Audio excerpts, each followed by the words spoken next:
Queridos amigos, familiares de Refugio Zabala TV, estamos esta noche de jueves con un invitado, con un hermano de excepción, que además te das cuenta cómo Jesús nos reúne, ¿no? Porque se trata de Marino Restrepo, al que muchos, si no todos, de vosotros le conoceréis, porque ya ha estado también en Refugio Zabala TV y en otros muchos canales, ha escrito 13 libros, en fin. Y estoy yo de gira precisamente con mi último libro, Los 12, que está siendo un instrumento pues para sembrar, ¿no?, inquietudes en personas que están alejadas de Dios y para llevar pues la vida de los apóstoles, el retrato humano de ellos, ¿no?, a muchas personas que los desconocen por completo, incluidos los católicos. Y hablábamos fuera de plató, Marino y yo, de estos 12 hombres con piedad y de un tema muy curioso, que es muy contradictorio, y es cómo abandonan a Jesús de Nazaret en el huerto de Getsemaní, huyen despavoridos, muertos de miedo, son personas de carne y hueso, de andar por casa como nosotros. Y Marino me daba una explicación muy certera, ¿no?, de por qué estas personas huyen en aquel momento y luego, sin embargo, son capaces de dar la vida por Cristo.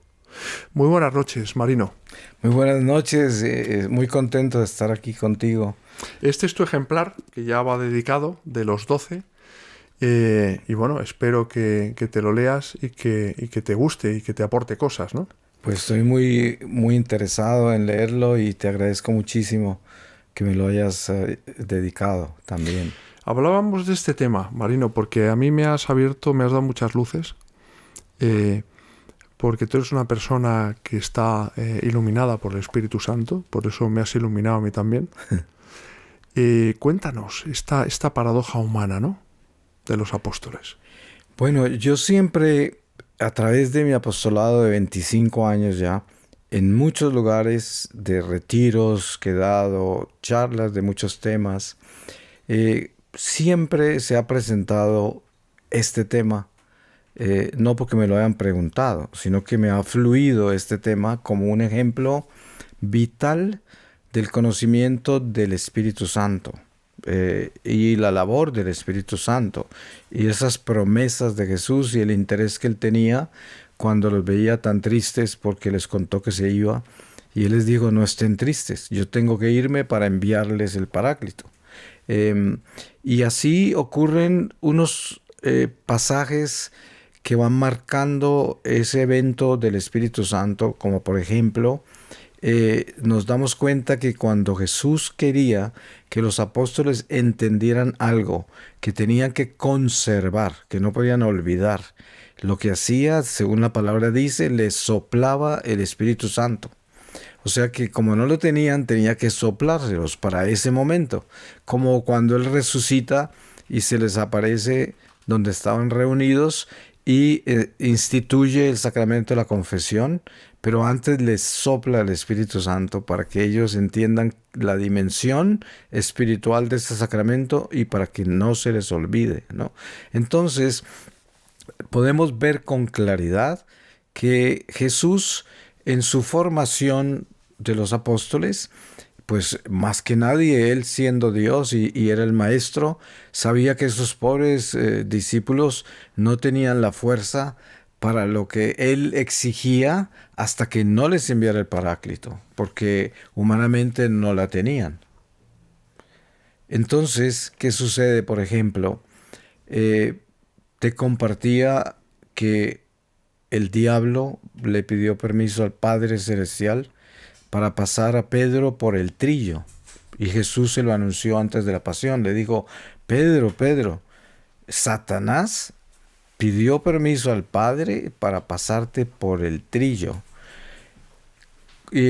Cuando pases por esta prueba, ve a darle testimonio a tus hermanos. Yo le pedí al Padre que no permitiera que perdieras tu fe. Este es algo tan misterioso porque humanamente Uno diría, y seguramente Pedro se preguntó eso, ¿y por qué este no me defendió? ¿Por qué no le dijo al Padre, con Pedro no? Si esa es la roca donde voy a fundar la iglesia, dile a Satanás que se vaya, que no lo ponga por el trillo, ¿no? Es lo más humano, sí, pero no.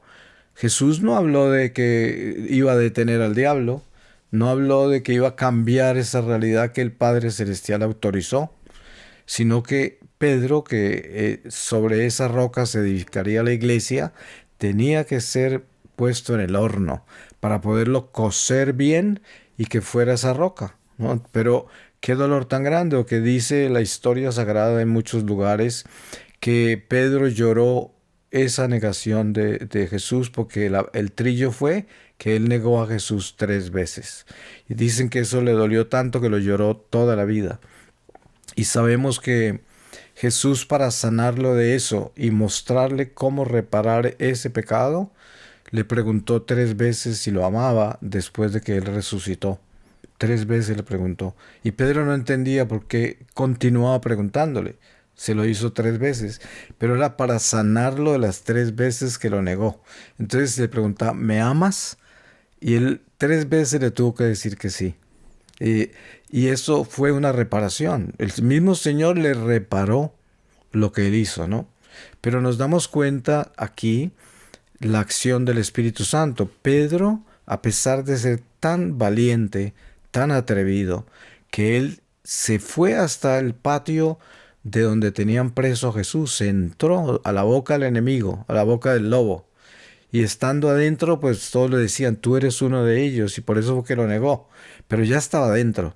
O sea que él sí era un atrevido, valiente, pero no tenía la última fuerza, que era poder morir por el Señor, porque le faltaba el Espíritu Santo. El Espíritu Santo. No lo tenía. Realmente, claro, Pedro era una persona humana de carne y hueso, con todos sus defectos y miserias, ¿no? Exacto. Jesús le hizo ver eso para probarle también la humildad, ¿no? También. La virtud de la humildad, ¿no? Pero es curioso, ¿verdad, Marino? Porque ¿dónde estaba Pedro en el Gólgota? Y el resto de los apóstoles, a excepción de Juan. Solo había mujeres, empezando por María de Nazaret, siguiendo por María Magdalena. Sí, todos se escaparon. Porque ¿Tenían miedo? Sí, porque no tenían la fuerza para ellos morir por el Señor. Todos tenían mucho amor a su vida.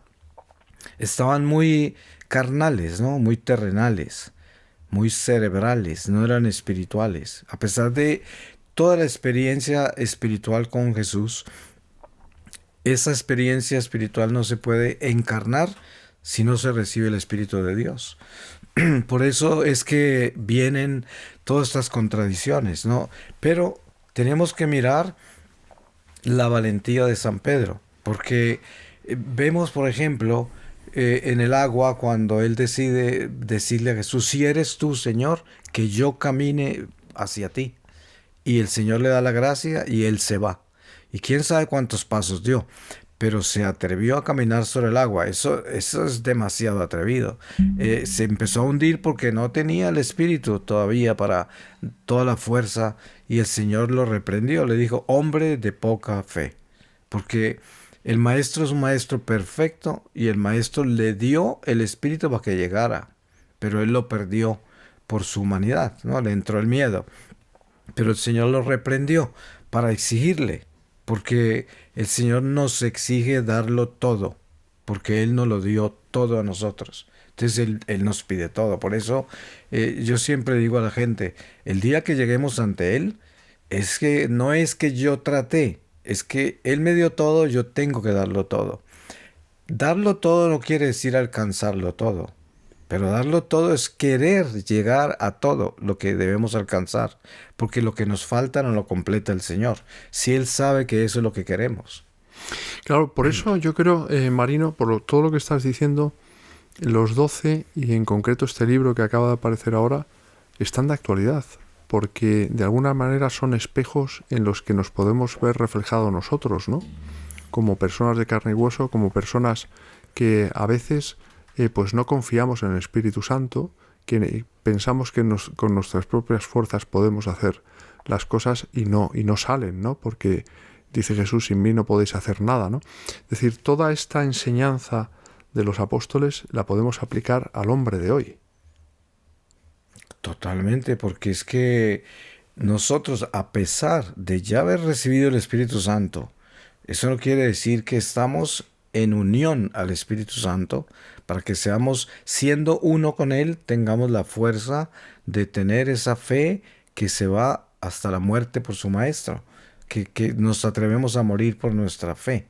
Por ejemplo, los apóstoles durante los 40 días de resurrección de Jesús, ninguno fue a ningún lugar a decirle a nadie que Jesús había resucitado. Y ya lo habían visto, se les había aparecido, había comido con él, habían hecho de todo, ¿no? Y sin embargo, nadie tenía la fuerza para llegar a decirle a nadie. Están muertos del miedo de los judíos y no se atrevían a ir a Jerusalén a decir, resucitó, el milagro más grande, ¿no? Sin embargo, ninguno tuvo la fuerza para hacerlo. Pero precisamente aquí viene lo más importante de nuestra conversación, que es Pentecostés, ¿no? Que ese día se aclara esta conversación, porque ¿de qué estamos hablando? Estamos hablando que el hombre sin la acción del Espíritu Santo no es nada, es un ser carnal, mortal, lleno de miedo, buscando salvar su vida, que la va a perder, porque el mismo Jesús nos enseñó.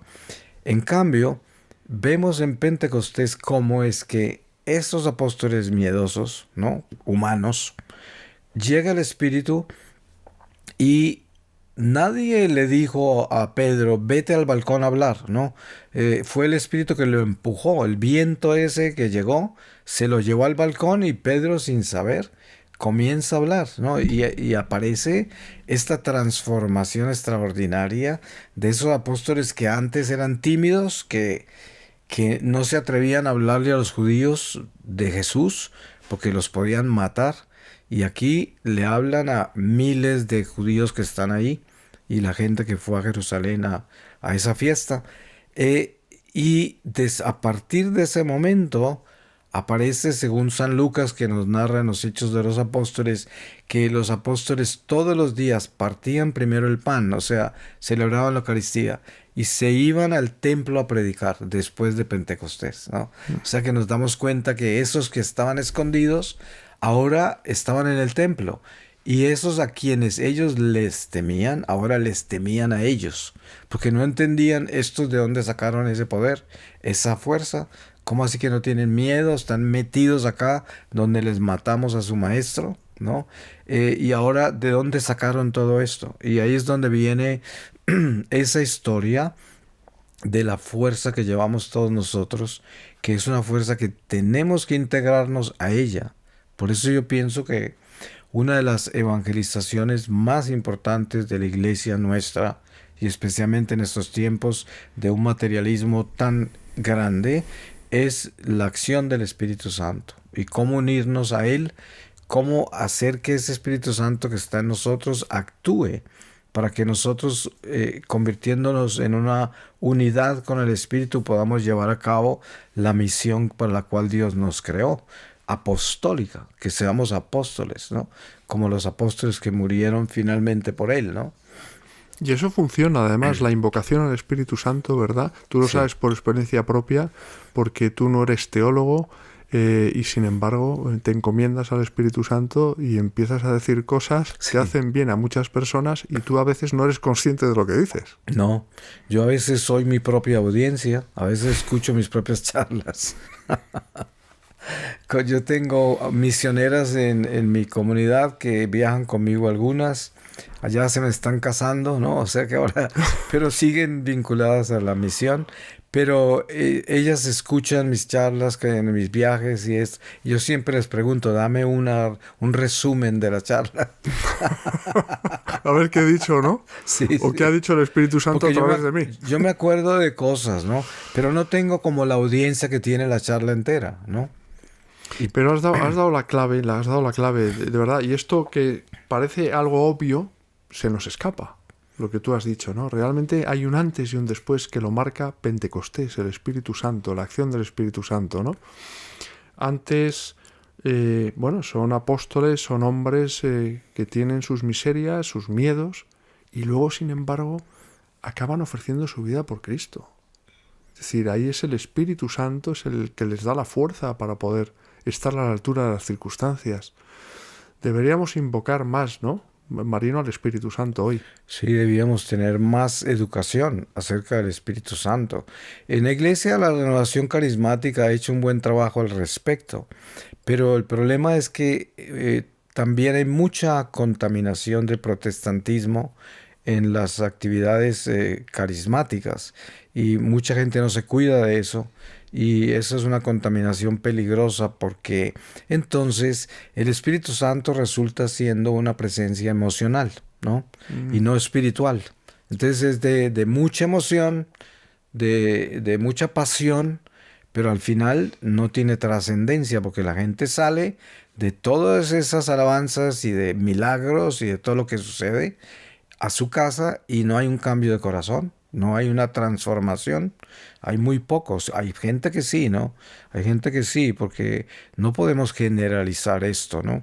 Hay gente muy santa y gente muy carismática que tiene una experiencia del Espíritu Santo muy grande, yo conozco en muchos países por donde he estado, pero en general la gente tiende a caer en la emoción, en la El pasión, el sentimentalismo, ¿no? sentimentalismo, y otros en el misticismo, que es otro de los problemas más graves de la iglesia hoy, ¿no? El misticismo, que son todos estos videntes que aparecen por masas, ¿no? Masas de ellos, pero es gente obsesionada, ¿no? Que no tiene una experiencia de Dios real, sino que padecen de un misticismo, ¿no? Eh, Así de que yo pienso que el ejemplo de los apóstoles antes de Pentecostés nos enseña a nosotros el trabajo que tenemos que hacer. Y es que los apóstoles, claro, reciben esta fuerza tan extraordinaria en ese cuarto de arriba y se van. Se van. Además que hay otro testimonio muy grande sobre la acción del Espíritu en estos primeros días de la iglesia. Y es que los apóstoles todos los días iban al templo a predicar, pero la gente que reunía a los enfermos, los posesos, los leprosos, todo, para que los apóstoles los sanaran o oraran por ellos, ya ni siquiera se preocupaba por pedirles que les impusieran manos. Los sentaban en la calle por donde ellos pasaban y con solo pasar se sanaban, no los tocaban. Entonces aquí está la muestra de que ellos ya eran recipientes del Espíritu Santo y con solo pasar ya era la bendición para todo el que estuviera cerca de ellos, ¿no? Porque pasaban y era como ese viento huracanado del cielo que pasa, una brisa que pasa y sana todo lo que hay, ¿no? Todo el que tenga fe, el que esté suplicando, todos los enfermos. Y eso es extraordinario, que ahí se ve la acción del Espíritu que utiliza el instrumento humano simplemente en su docilidad y fidelidad y lo demás lo hace Él. Porque como dice San Pablo, y siempre digo yo, que la imagen más preciosa que nos ha podido dar San Pablo de quiénes somos nosotros como cristianos es que somos vasijas de barro que llevan el tesoro. No podría ser más perfecto, ¿no? Que somos así de frágiles, como una vasija de barro, pero llevamos el tesoro. Así que el trabajo nuestro es mantener la vasija limpia. Marino, ¿tú te identificas más con un apóstol en concreto? ¿Te ves reflejado en algún apóstol? Sí, con San Pablo. San Pablo. Sí, San Pablo ha sido para mí una inspiración muy grande desde que el Señor me llamó. Tuve una experiencia con él cuando el Señor me reveló la misión, que fue 2 años después del secuestro. Porque esos 2 años yo estuve en silencio en California y nunca pensé que tuviese una misión ni que iba a compartir mi experiencia con Dios con nadie, porque ni siquiera sabía cómo explicarla, ¿no? Entonces me la guardé y pensé que era el Señor me dio la oportunidad de empezar una nueva vida, tengo que dejar esa vida de pecado, empezar de nuevo, aprender a ser católico de nuevo, y eso es lo que estaba haciendo. Pero a los 2 años ocurre eso que ya te conté en otro... Sí, eso estaba recordando, ¿no? Decían Sí, nuestros seguidores que en este mismo canal sí, está tu testimonio, que es exacto. impresionante. Y Bien, ahí San doy Pablo. detalles de eso. Entonces, cuando comienza la misión, un sacerdote joven que encuentro yo en Colombia me invita a lo que llaman en Colombia una vereda, que es un pueblito, es una aldea en las montañas, ¿no? Y allá había una iglesia donde él iba los domingos a celebrar misa a los campesinos de esa área.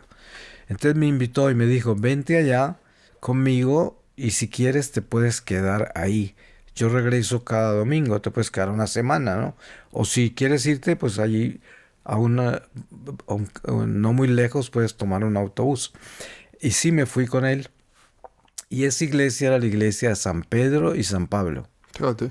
Una iglesia en el campo, por allá en una montaña, donde no había nadie alrededor, sino que eran para los campesinos de las fincas de alrededor. Y siempre venían muchos al domingo a la misa. Y había una estatua, dos estatuas esculpidas por campesinos del área en madera, feísimas, ¿no? Pero muy feas. Y yo dije, ay Dios mío, pobre San Pablo y San Pedro. Pero yo dije, pero el Señor tiene su sentido del humor, ¿no? Yo dije, aquí está San Pablo y aquí está San Pedro, no hay duda. Sí, así sentía yo. Entonces me quedé una semana ahí. Y todos los días por la mañana venía y me arrodillaba a los pies de esa estatua de San Pablo. Y ahí rezaba, ¿no? Y le decía a San Pablo, usted que ha hecho tanto, que hizo todo ese caminar apostólico, y ahora el Señor me llama y me manda a hacer lo que me mandó, porque ya me había revelado la misión. Y digo, necesito su ayuda, ayúdeme. Y entonces, un día por la mañana, me levanté como muy angustiado sin saber por qué, no tenía ni idea porque estaba preocupado. Entonces oré mucho para quitarme de encima eso que sentía como que era una presencia. Y sí era como un demonio o algo. Pero cuando me arrodillé al frente de San Pablo y miré hacia arriba esa carita tan fea, tan mal hecha y todo, pues se me convirtió en una cara hermosa, ¿no? Ya angelical, ¿no? Pues celestial, por decir mejor, ¿no? Porque ángel no es, pero el caso es que vi esa luz tan clara en esa cabeza de esa estatua de madera y él me dijo, ya te das cuenta la batalla en que estás, ¿no? Porque yo le dije, gracias San Pablo por liberarme de ese espíritu que me estaba molestando, con el que me levanté, ¿no? Pero porque yo sabía que era Él, yo no sé cómo lo sabía, pero sabía que Él me liberó. Porque cuando yo me arrodillé al lado de la estatua quedé libre. Sentí la paz, ¿no? Se me fue toda esa pesadumbre. Entonces, a partir de ese momento, yo sentí que Él estaba conmigo, ¿no? Y no volví a tener una experiencia de ese nivel, pero sí se me ha manifestado a través de los 25 años de misiones en muchas formas y me ha acompañado. Bueno, tú como San Pablo Marino te caíste del caballo.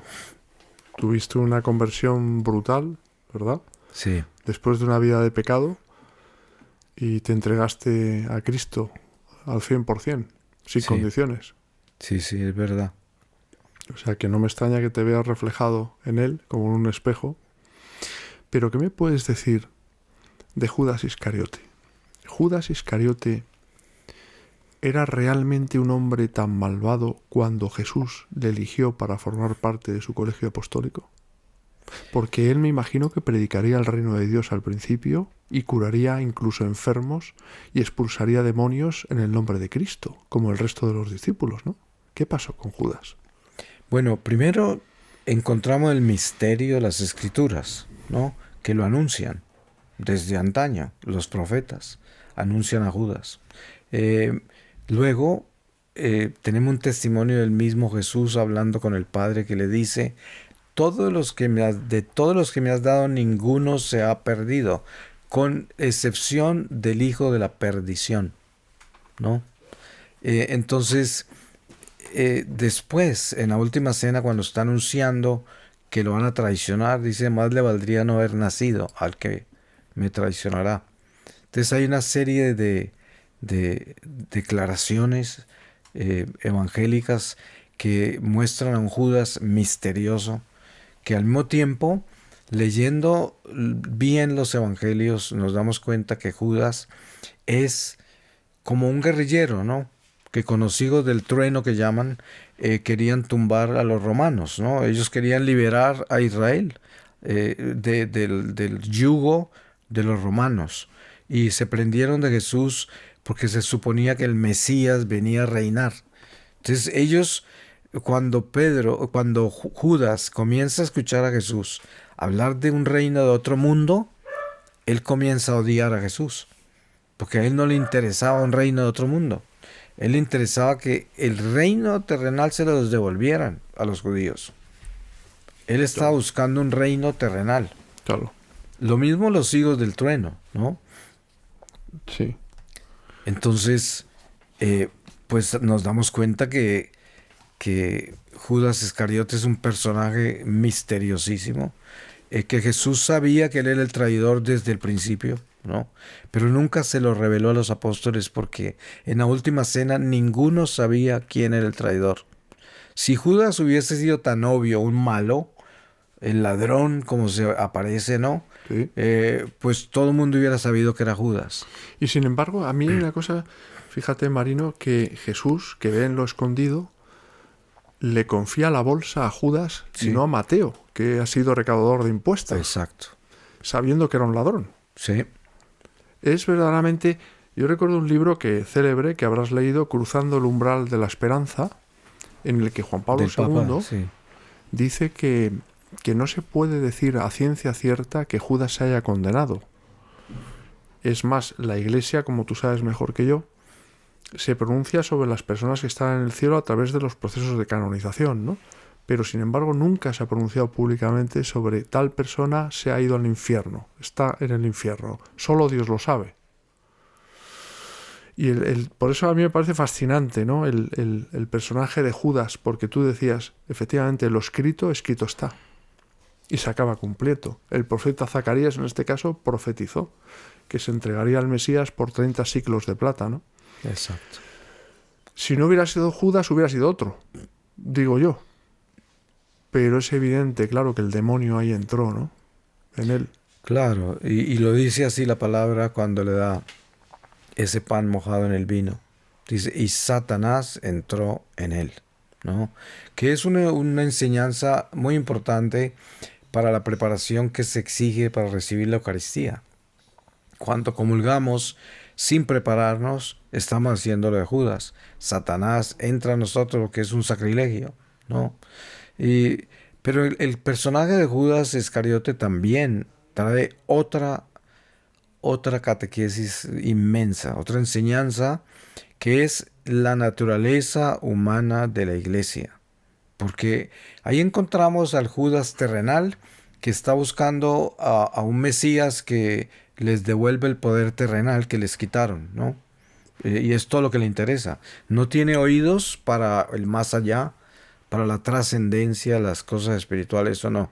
Él está oyendo es cuando tumbamos a los romanos, ¿no? Como lo que hicieron el Domingo de Ramos. Todos salieron a coronarlo como rey, ¿no? Y luego a apedrearlo cuando lo condenaron a muerte, ¿no? Pero este personaje que aparece ahí nos enseña a través de Jesús y su pedagogía de que en la Iglesia está siempre ese Judas, que es el clero que tenemos hoy y que siempre hemos tenido, el clero terrenal, que es el clero que es como el clero corporativo, ¿no? Que está administrando iglesias, que se está preocupado por las cosas naturales, que es más el respeto humano que el temor de Dios, entonces complacen la gente. Y esa complacencia a la gente los mundaniza, porque entonces negocian la ley de Dios, la doctrina, por las apetencias y conveniencias de sus parroquianos, ¿no? Entonces se mundaniza la iglesia con este clero que es un clero que no tiene espíritu, que no es espiritual, que es el clero de Judas, ¿no? Que buscan las cosas del mundo, ¿no? Los poderes terrenales. Entonces, el cura está interesado en estar bien con el obispo, o el obispo está interesado en estar bien con el papa, o quién sabe qué. En esta jerarquía se cuecen muchas nueces, como dicen, pero al final nos damos cuenta que ese Judas permanece en la iglesia, ¿no? Y que ese acto de Jesús dándole el dinero al ladrón, ¿sí? De entre los 12, nos enseña de que el dinero es una prueba inmensa de Dios en la iglesia. Por eso el cura llega y él sabrá qué va a hacer con el dinero, ¿no? Porque si se va por el lado de Judas, se lo lleva para él. Si se va por el lado del Espíritu, es para la parroquia y es para las obras de Dios y de los pobres y todo lo que necesita la iglesia. Entonces, todo eso es una enseñanza muy... Es impresionante Sí, porque es que están de rabiosa actualidad los apóstoles. Es decir, nos enseñan lo que está pasando ahora, lo que ha pasado a lo largo de la historia de la Iglesia. Y en exacto. estos 2025 años, ¿no? La historia se repite. Sí, sí, se repite todo el tiempo. Es la misma escuela. Yo siempre le digo a la gente, miren, la vida terrenal es una escuela de almas y estamos en clase 24 horas al día. Y la única lección que estamos aprendiendo es la del amor de Dios. Si no la aprendemos acá, tenemos que continuar aprendiéndola en el purgatorio. Yo no sé si en la charla que compartimos sobre el purgatorio, te hablé de una experiencia que tuve con mi madre, que la vi. ¿Yo te conté esa parte o no?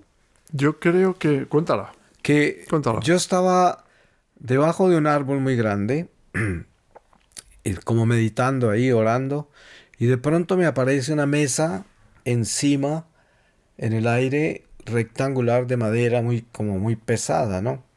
Y yo pues me asombro y aparecen después bancos alrededor de bancas, ¿no? Alrededor de la mesa. Y después aparece gente sentada ahí, ¿no? Y entre esas estaba mi madre, que había muerto hacía mucho tiempo. Y mi madre me hace así, me saluda. Pero en el aire, más arriba, aparecía alguien que tenía aspecto como si fuera monja, pero no era como un ángel, ¿no? Que le estaba enseñando, estaban en clase. ¿Sí? Entonces, la enseñanza que tuve de eso fue que, primero, mi madre estaba todavía en el purgatorio. Segundo, estaba en clase y le estaban enseñando cosas de la fe, cosas de Cristo. Estaba aprendiendo cosas que ella no aprendió en la tierra, ¿no? Entonces, del amor, el amor de Dios. Y esa fue la experiencia que tuve yo con ella, ¿no? Pero ya de por sí en diferentes oportunidades en mi apostolado, me he encontrado con esa claridad de que estamos en clase, ¿no? Porque cada vez que observo más, con más cuidado, me doy cuenta, bueno, ¿y esta lección qué es, no? Y esto, porque hay mucho movimiento en la vida nuestra, ¿no? Aun cuando dormimos, en los sueños mismos, ¿no? Se reflejan muchas cosas y también en las actitudes de la gente.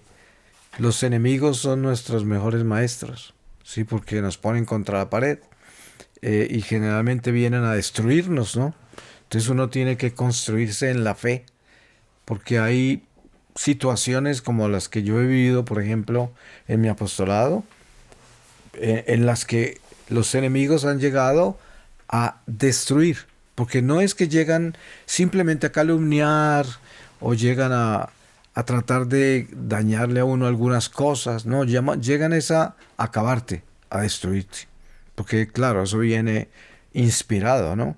Y la inspiración que traen es acabar con todo. Y eso nos enseña mucho porque entonces uno tiene que abandonarse en Dios y dejar que sea Dios el que haga esa obra de construir lo que ellos destruyen, no reconstruirlo. en una prueba que estaba pasando muy dura, iba a dar una charla en un convento de unas monjas carmelitas, y cuando abrí la palabra, esto ya lo había leído varias veces, un pasaje de San Pablo donde decía, llegamos al punto que pensamos que estábamos perdidos ya, que íbamos a fallecer. Él no describió qué era eso, si era un naufragio o en qué andaban, ¿no? Pero habían perdido, ya pensaban que se iban a morir. Dice, pero el Señor nos rescató. Y el Señor hizo eso para enseñarnos a depender solo de Él. Y eso para mí fue una enseñanza preciosa, porque yo estaba pasando por una prueba muy dura y dije, claro, es que eso es, ¿no? Si el enemigo viene y te quiere despedazar y te quiere triturar, acabar, porque eso es lo que el enemigo hace. Él no viene simplemente a asustarte o a hacer una calumnia, no, él viene a acabarte, ¿no? Entonces en ese momento uno dice, Señor, pues el enemigo hizo todo lo que pudo hacer para acabarme y me acabó. Ahora tú eres el único que me puedes reconstruir si quieres, ¿no? Efectivamente, estamos en las manos de Dios, efectivamente. Y si uno es instrumento de verdad, el enemigo quiere acabar a toda costa con él. A toda. Y solo es Dios el que puede mantenerte Nada en pie. más. Sí. Porque al final tú dices, bueno, si yo soy tu instrumento, si tú me llamaste, si esta es tu misión, pues aquí está. La quieren acabar, ¿qué vas a hacer? Encárgate tú. Encárgate tú. Lo dejo en tus manos. Lo dejo en tus manos, exacto. No hay nada más que hacer, ¿no? Exactamente. Sí, sí. Marino, ¿tú has tenido algún sueño premonitorio? No, nunca he tenido un sueño premonitorio. Bueno, sí. Sí. Es decir, lo que pasa es que tal vez yo no los he calificado en esa forma, ¿no? Porque parece que la razón por la cual no los he calificado en esa forma es porque en cierta forma yo estaba esperando claridad del Señor sobre eventos futuros. Entonces de repente los vi. Entonces yo no sé cómo calificar eso, ¿no? Porque Bueno, sí. eso es ver o que el Señor te deje ver una parte de su cuaderno personal, ¿no? Eso, exacto, sí, me ha pasado, sí. ¿Y si puedes contar algo o no? Sí, por ejemplo, en una oportunidad yo tenía que ir a un lugar muy peligroso en Los Ángeles. Era un barrio donde había unas comunidades de Vietnam que me querían mucho, pero vivían en un lugar muy difícil y había estado ya allá donde ellos, y la noche que estuvo ahí hubo un tiroteo, hubo 2 muertos de pandillas ahí, y estuvimos encerrados. Salí como a la 1 de la mañana después de que ya estaba lleno de policía y todo. Entonces me llamaron de nuevo para hacer un retiro ahí mismo de 3 días, viernes, sábado y domingo. Y era una comunidad bien numerosa de vietnamitas y gente súper católica, buenísimos, gente mística, como pocas veces lo encuentra uno, ¿no? Y entonces yo en mucha oración decía, yo tengo que ir donde el Señor me llama, porque así fue como Él me mostró, ¿no? Yo no puedo esconderme ni acobardarme, ni llenarme de miedo, porque ahí es una prueba de fuego, ¿no? Entonces, al amanecer, después de haber hecho esas oraciones, aparezco yo predicando en esa casa, ¿no? Y mucha gente. Y afuera había de todo. Habían balazos, había de todo. Afuera, ¿no? Pero adentro no pasaba nada y yo estaba dentro. Y desperté y yo dije, está bien claro, ¿no? Que tengo que ir allá. Y así fue. Allá fui y así fue como lo vi. Estuve en los retiros. Mientras llegaba y salía, nunca pasó nada, no hubo peligro, pero mientras estaba predicando pasó de todo afuera. Se escuchaban... Qué bárbaro. Sí. En lo que llaman East LA, que es el oriente de Los Ángeles, donde están todas las pandillas y es un sitio muy conflictivo. Entonces es un ejemplo, ¿no?, de lo que ha pasado en ese sentido. Y así muchas cosas. Caramba. Sí. Caramba, eres un libro abierto, Marino. Y te vamos a invitar a otro programa y a más programas, porque además es que ha sido providencial que hayas venido a Madrid y que estés en el plató de Refugio Zabala, que no lo hagamos ya por Zoom y que puedas estar aquí. con nosotros, has estado con Paloma, con Borja, con Inés, conmigo, y la verdad es que para nosotros es una experiencia única poder conocerte en persona. No sabes cómo me alegra poder conocerlos personalmente y dejar de ser la imagen de internet, ¿no? Pues voy a despedir, si te parece bien, el programa. Te emplazo a otro programa más y los que Dios quiera. Y me voy a dirigir a nuestros telespectadores de Refugio Zabala TV. Y queridos amigos, pues la verdad es que Marino es una persona tal cual. Es decir, sin trampa ni cartón. Es una persona de andar por casa, afable, cercana. Y he tenido oportunidad de comprobarlo en primera persona. Y es un libro abierto. Él no es teólogo, no ha estudiado ciencias religiosas, pero tiene lo más importante, que es al Espíritu Santo, que le inspira para hacer bien a muchas personas que están sedientas de Dios en esta sociedad. Hemos hablado con él pues de los apóstoles, ¿no?, que siguen estando hoy de moda y que son espejos en los que nosotros nos tenemos que ver reflejados de alguna u otra forma y tener muy en cuenta que sin Dios no podemos hacer nada.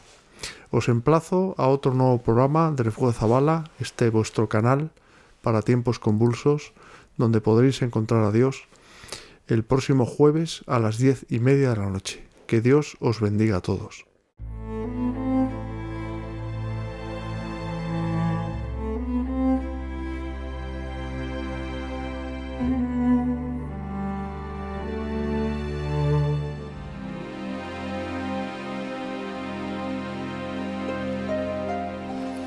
Juan Pablo II, sin duda uno de los hombres más influyentes del siglo XX, amigos, y fijaros que yo, cuando él muere, tengo 5 años de edad, pero es como si hubiera vivido intensamente su pontificado.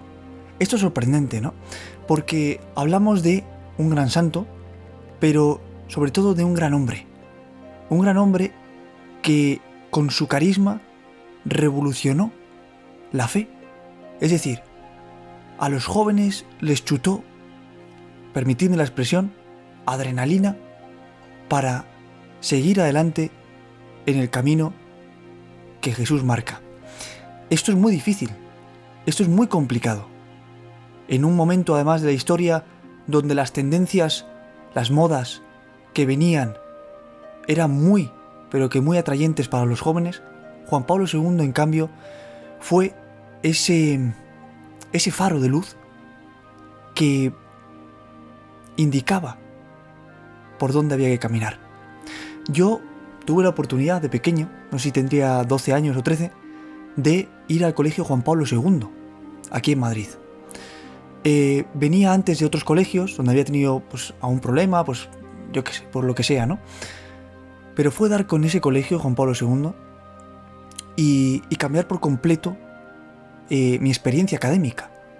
Ahí era como si fuera a casa, ¿no? Yo antes de ese encuentro con este colegio, pues para mí era un drama ir, ¿no? Ir al colegio, la verdad. Pero, no sé, en este centro educativo era la cosa distinta. Quizá porque estaba encomendado a Juan Pablo II, que tenía mucho tacto con los jóvenes y que desde arriba pues intercede, ¿no? Intercedió por mí, puedo decir, a día de hoy.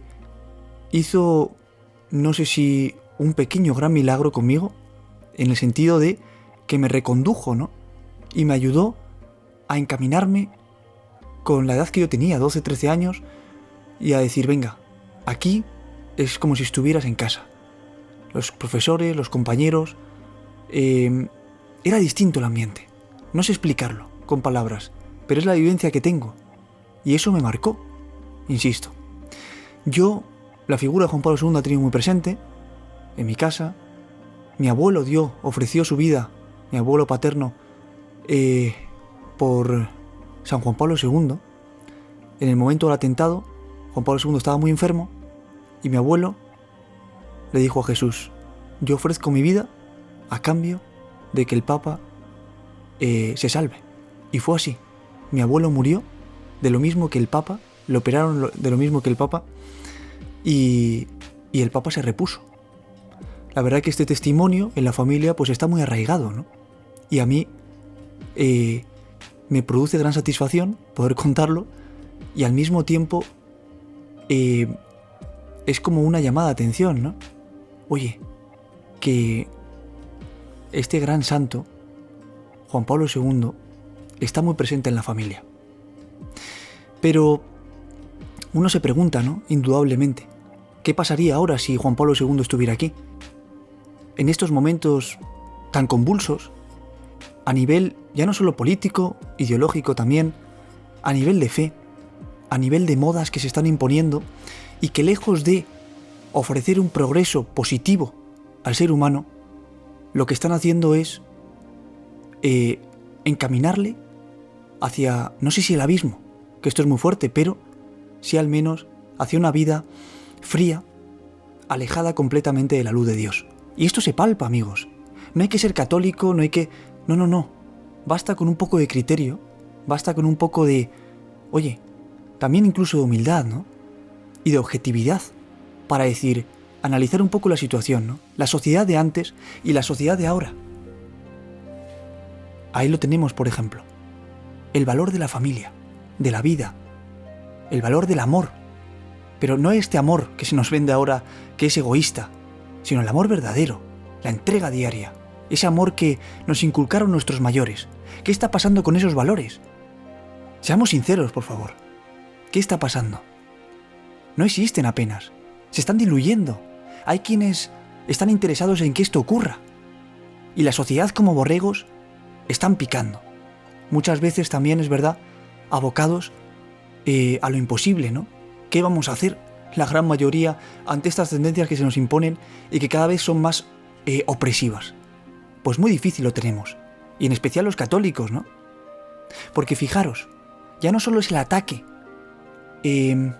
físicamente, que también, y esto es muy grave, ojo, hay países ahora mismo en el mundo, en pleno siglo XXI, se dice pronto, en los que se está masacrando a los cristianos por el simple hecho de ser cristianos, ¿no? De profesar la fe de Cristo.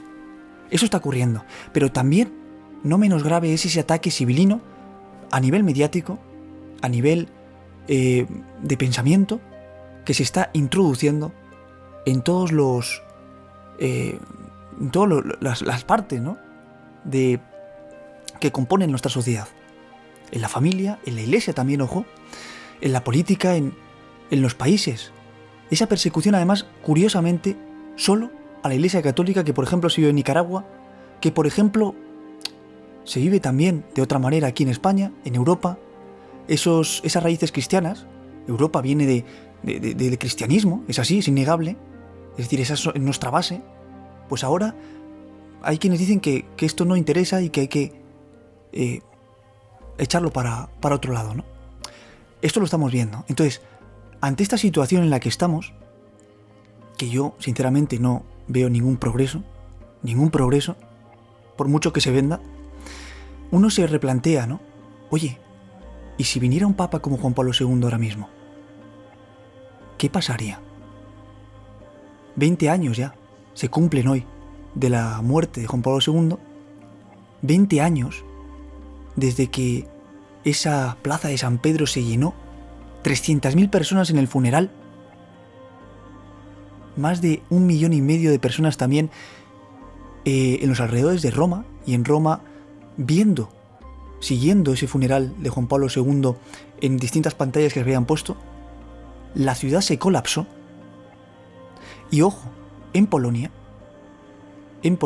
hubo luto nacional, que esto no se hacía en ningún caso. Luto nacional ante la muerte de Juan Pablo II, sin duda alguna el polaco más influyente del siglo XX. Hay calles, hay plazas, hay iglesias dedicadas a Juan Pablo II en Polonia, en otros países también, pero en Polonia especialmente, como es lógico, su legado está muy arraigado, ¿no? Está muy vivo, late con fuerza. Yo he podido ir a Polonia y es sorprendente ver eso. Juan Pablo II, un referente auténtico, es decir, una persona que venía además de la Segunda Guerra Mundial, había perdido amigos suyos, judíos, en la guerra, algunos de ellos muy enfermos, gravemente enfermos, quedaron después de la contienda. Juan Pablo II, que vio el horror, que sufrió que pasó hambre, que vio el dolor en los rostros de sus personas más allegadas y vino a revolucionar la Iglesia. Como Cristo lo hizo en su día, como San Pedro también, como los sucesivos papas lo hicieron de distinta manera, Juan Pablo II vino en un momento determinante para la humanidad, donde pues fue capaz, por la gracia de Dios, porque esto no nos entiende, de dar ese chute de fe, de esperanza, de alegría, de incluso ofrecer, ¿no?, otra alternativa distinta a la que este mundo nos ofrece, especialmente para los jóvenes, que son el futuro. Pero fijaros, ¿no?, porque sigue muy vivo. Yo, por ejemplo, hablo con mi abuela, y mi abuela ha tenido experiencias también con Juan Pablo II estando vivo, ¿no? Cuando vino a Madrid, ella se encontró con la mirada de Juan Pablo II de repente, cruzando una esquina, se topó con su rostro y se quedó, pues podemos decir casi como en éxtasis, ¿no? Porque la mirada de Juan Pablo II, hay quienes dicen que no era la mirada de un hombre, era la mirada de Dios mismo. Es ver la mirada de Dios en un hombre. Eso es lo que numerosísimos testimonios corroboran de los encuentros que personas han tenido con este santo, ¿no? Es sorprendente ver esto, y claro, a mí me lo cuenta mi abuela, en un momento en el que ella estaba muy mal también, ojo, con una depresión, con problemas y tal, y eso le marcó. Eso fue el punto de inflexión, ese encuentro con Juan Pablo II, para cambiar su vida, para rehacerla, para tener esperanza e ilusión, entusiasmo por seguir viviendo. Eso es lo que encarnaba Juan Pablo II, porque al final es el mensaje de Cristo. Estamos aquí en este mundo, no somos de este mundo, cierto, pero tenemos que dar la batalla aquí. Juan Pablo II no se callaba. Juan Pablo II era políticamente incorrecto, y eso quizá era probablemente uno de las muestras, ¿no? Una de las claves del éxito que tuvo. Claro, la gran pregunta: ¿la Iglesia necesita un Juan Pablo II a día de hoy? Porque vemos que el modernismo se está imponiendo como una norma, como si fuera algo positivo para el ser humano. ¿Lo es o no? Ahí está la cuestión.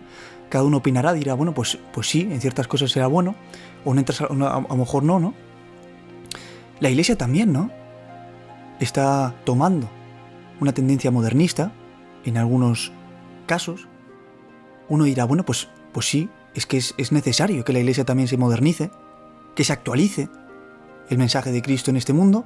Otros dirán que no, que eso lo que hace es adulterar el mensaje de Cristo, que se pierde la esencia, la tradición cristiana. Bueno, ahí está el debate, cada uno que opine, ¿no? Pero, ojo, esto es objetivo. Lo innegable es que esa tendencia está ocurriendo. Es que las cosas desde hace ya muchos años están cambiando, es así. Está cambiando el concepto de familia, está cambiando el concepto de pensamiento, de fe incluso, de vivir la fe. Está cambiando todo. Para bien, para mal. Ahí lo dejo. Ya cada uno que opine. Pero la gran pregunta es, si Juan Pablo II viniera aquí, ¿algo cambiaría? ¿Cómo lo veis vosotros? Porque Benedicto XVI era una cabeza privilegiada, hizo una gran labor en la Iglesia también. Cada papa tiene su carisma, ¿no? El Papa Francisco, por supuesto, pues también está haciendo una labor muy importante en la Iglesia. Recibe críticas, hay otros que la halagan, pero esto ocurre siempre, ¿no? Es decir, muchas veces caemos en que el Papa creemos que es Dios.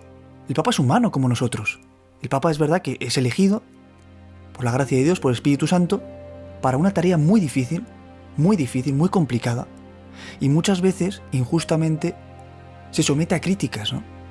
A críticas que son poco constructivas. Esto también ocurría con Juan Pablo II, ojo, con Benedicto XVI, por supuesto, ¿no? Porque es el ser humano, al final, como en el fútbol, como en la política, como en la Iglesia, pues siempre están los chismorreos y tal. Otra cosa es, ojo, opinar, la libre expresión, la libertad de expresión, ¿no? Oye, pues mira, este aspecto del Papa, a lo mejor a mí, de Juan Pablo II, de Benedicto XVI, o del Papa Francisco, a mí, pues no me gusta tanto, no va conmigo, no. Bueno, porque el Papa es humano también. Toma decisiones en las que incluso, pues puedes decir, si no está inspirado en ese momento por el Espíritu Santo, pues bueno, puedes perfectamente estar a lo mejor en contra de algo. Otra cosa es utilizar esa opinión para crear controversia y división. Eso hay que evitarlo, porque lo último que quiere Jesús es que la iglesia se divida. Eso es lo que quiere el demonio precisamente. Por eso, lo importante, amigos, ante cualquier duda, es seguir el mensaje de Cristo.